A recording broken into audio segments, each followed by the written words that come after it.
हाँ दोस्तों, आज की कहानी है पत्नी की तारीफ ना करने से पति को मिला सजा। कहानी अगर पसंद आए तो वीडियो को लाइक और सब्सक्राइब जरूर करना। चलिए कहानी शुरू करते हैं। जियाराम बापू यो तो बड़े सज्जन व्यक्ति थे। शहर के बड़े पोस्ट ऑफिस में सरकारी मुलाजिम थे और सरकारी कॉलोनी में अपनी पत्नी और बच्चों के साथ सुख से रहते थे। लेकिन उन्हें पकौड़े खाने का बड़ा शौक था। पकौड़े देखकर वे खुद पर कंट्रोल ही नहीं कर पाते थे। रविवार के दिन सुबह नाश्ते में पकौड़े खाना तो जैसे उनके लिए अनिवार्य था। वह शनिवार की रात में ही पत्नी से पूछ लेते थे कि कल किस चीज के पकौड़े बना रही हो। उनकी पत्नी कभी प्याज के, कभी आलू के, कभी दाल के, कभी गोभी के, तो कभी पालक के पकौड़े बनाती थी और अगले दिन उन्हें जो भी बनाना होता था उसे रात ही में बता देती थी। जियाराम बाबू सपनों में भी पकौड़े खाने का आनंद लेते थे, लेकिन बरसों से हर रविवार एक ही तरह का नाश्ता खा खा कर बच्चे बोर हो गए थे। इसलिए उन्होंने पकौड़े खाने से साफ मना कर दिया था। उनका कहना था कि मम्मी, आप पापा के लिए बनाओ पकौड़े, हमें तो दूसरा नाश्ता चाहिए। रविवार का दिन जहां पति और बच्चों के लिए आराम और छुट्टी का दिन होता, वहीं मिसेज जियाराम बाबू के लिए दोहरी मेहनत का। हालांकि वह अपनी परेशानी कभी जाहिर नहीं होने देती थी, लेकिन दुख उन्हें इस बात का था कि जियाराम बापू उनके बनाए पकौड़े की कभी तारीफ नहीं करते थे। पकौड़े खाकर वह डकार लेकर जब वह टेबल से उठने लगते, तब पत्नी द्वारा बड़े प्यार से यह पूछने पर कि कैसे बने हैं, उनका जवाब यही होता कि हाँ ठीक है, पर इनसे अच्छे तो मैं भी बना सकता हूँ। मिसेज जियाराम बापू यह सुनकर जल भून जाती। वह प्लेटें उठाती जाती और बड़बड़ाती जाती, पर जियाराम बापू पर पत्नी के बड़बड़ाहट का कोई असर नहीं होता था। वह टीवी का वॉल्यूम और ज्यादा कर देते। रामेश्वर जियाराम बापू के पड़ोसी एवं सहकर्मी थे।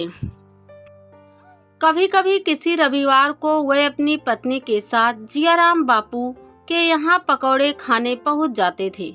आज रविवार था। वह अपनी पत्नी के साथ उनके यहाँ उपस्थित थे। डाइनिंग टेबल पर पकौड़े रखे जा चुके थे। भाभी जी, आप लाजवाब पकौड़े बनाती हैं, यह कहते हुए रामेश्वर ने एक बड़ा पकौड़ा मुंह में रख लिया। हाँ भाभी, आपके हाथ में बड़ा स्वाद है। उनकी पत्नी भी पकौड़ा खाते खाते बोली। अरे इसमें कौन सी बड़ी बात है,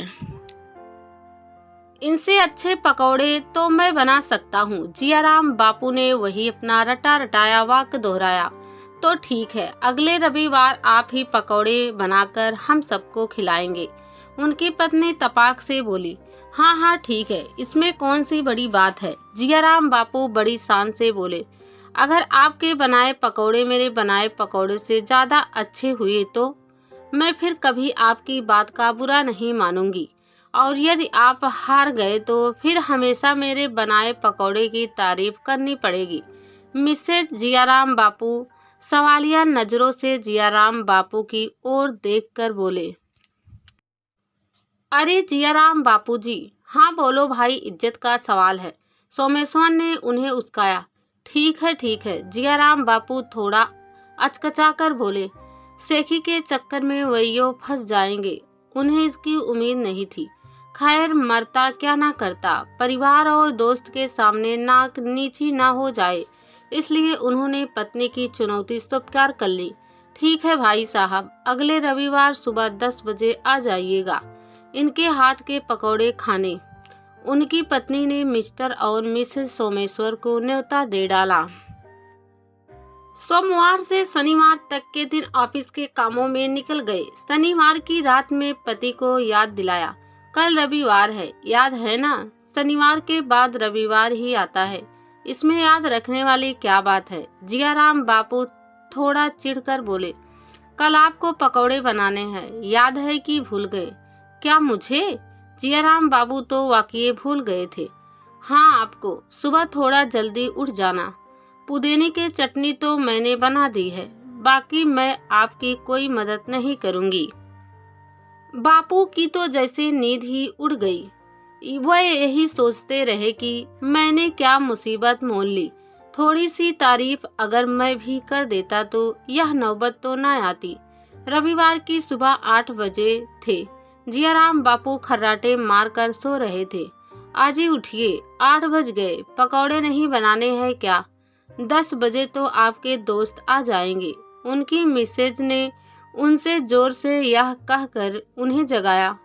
मन मसोसते हुए वे जाग गए। 9 बजे उन्होंने रसोई में प्रवेश किया। सारा सामान टेबल पर रखा है, कहकर उनकी पत्नी रसोई से बाहर निकल गई। हाँ हाँ ठीक है, तुम्हारी कोई जरूरत नहीं, मैं सब कर लूंगा, कहते हुए जियाराम बापू ने चोर नजरों से पत्नी की ओर देखा कि शायद वे यह कह दे, रहने दो, मैं बना दूंगी। पर अफसोस वे बाहर जा चुकी थी। जब साथ देने की बारी आई तो चली गई। वैसे तो कहती है 7 जन्मों तक साथ निभाऊंगी। जियाराम बापू भुनभुनाते हुए बोले, फिर चल बेटा, हो जा शुरू, मन में कहा और गैस जलाकर उस पर कड़ाही चढ़ा दी। उन्होंने कई बार पत्नी को पकौड़े बनाते देखा था। उसे याद करते हुए कड़ाही में थोड़ा तेल डाला और आंच तेज कर दी। पकौड़ी बनाने का सारा सामान टेबल पर मौजूद था। उन्होंने अंदाज से बेसन एक कटोरे में निकाला। उसमें ध्यान से नमक, मिर्च, प्याज, आलू, अजवाइन सब डाल फिर पानी मिलाने लगे। पानी जरा ज्यादा बढ़ गया तो बेसन का घोल पतला हो गया। उन्होंने फिर थोड़ा बेसन डाला। फिर घोल लेकर वे गैस के पास पहुँचे।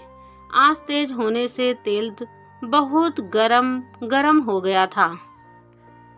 जैसे ही उन्होंने कढ़ाई में पकौड़े के लिए बेसन डाला, छन्न से तेल उछलकर उनके हाथ पर आ गिरा। आह! वह जोर से चिल्लाए। क्या हुआ? उनकी पत्नी बाहर से ही चिल्लाई और बोली, गैस जरा कम कर देना, वरना हाथ जल जाएंगे। हाथ तो जल गया, ये बात पहले नहीं बता सकती थी, वो धीरे से बोले। फिर आंच धीमी की और एक एक करके पकौड़े का घोल कढ़ाई में डालने लगे। गरम तेल गिरने से उनकी उंगलियां बुरी तरह जल रही थी। वह सिंक के पास जाकर पानी के नीचे हाथ रखकर खड़े हो गए तो थोड़ा आराम मिला। इतने में ही उनका मोबाइल बजने लगा। देखा तो रामेश्वर का फोन था। उन्होंने फोन उठाया तो रामेश्वर अपने आने की बात कहकर इधर उधर की बातें करने लगे। अजी क्या कर रहे हो? बाहर तक पकौड़े जलने की बास आ रही है, उनकी मिसेज रसोई में घुसते हुए बोली। जियाराम बापू ने तुरंत फोन बंद कर दिया। वे तो रामेश्वर से बातचीत में इतने मशगूल हो गए थे कि भूल ही गए थे कि वे तो रसोई में पकौड़े बना रहे थे। दौड़कर उनकी मिसेज ने गैस बंद की। जियाराम बापू भी उनकी ओर लपके, पर तब तक तो सारे पकौड़े जलकर काले हो चुके थे। पत्नी ने त्योरिया चढ़ाकर उनकी ओर देखा तो वे हकलाते हुए बोले, अरे वाह, रामेश्वर का फोन आ गया था। तभी मम्मी, रामेश्वर अंकल और आंटी आ गए। बेटी ने रसोई में आकर बताया, अरे जियाराम बापू जी, पकौड़े तैयार है ना? कहते हुए रामेश्वर सीते रसोई में आ धमके। वहां जले हुए पकौड़े देखकर सारा माजरा उनकी समझ में आ गया। वह जोर जोर से हंसने लगे और बोले, अरे भाई, भाभी जी की तारीफ कर देते तो यह दिन तो ना देखना पड़ता। जाइए बाहर जाकर बैठिए, मैं भी दूसरे पकौड़े बनाकर लाती हूँ। बेटा, पापा की उंगलियों पर क्रीम लगा देना, मिसेज पत्नी ने कहा। उनकी आधे घंटे बाद सब लोग उनके हाथ के बने पकौड़े खा रहे थे, साथ में चाय का आनंद भी ले रहे थे। क्यों जी, कैसे बने हैं पकौड़े? उन्होंने जब जियाराम बापू से पूछा तो, अरे तुम्हारे हाथ में तो जादू है, लाजवाब पकौड़े बनाती हो तुम तो। कहते हुए उन्होंने एक बड़ा पकौड़ा मुंह में रख लिया। सभी ठहाका मारकर हंस दिए।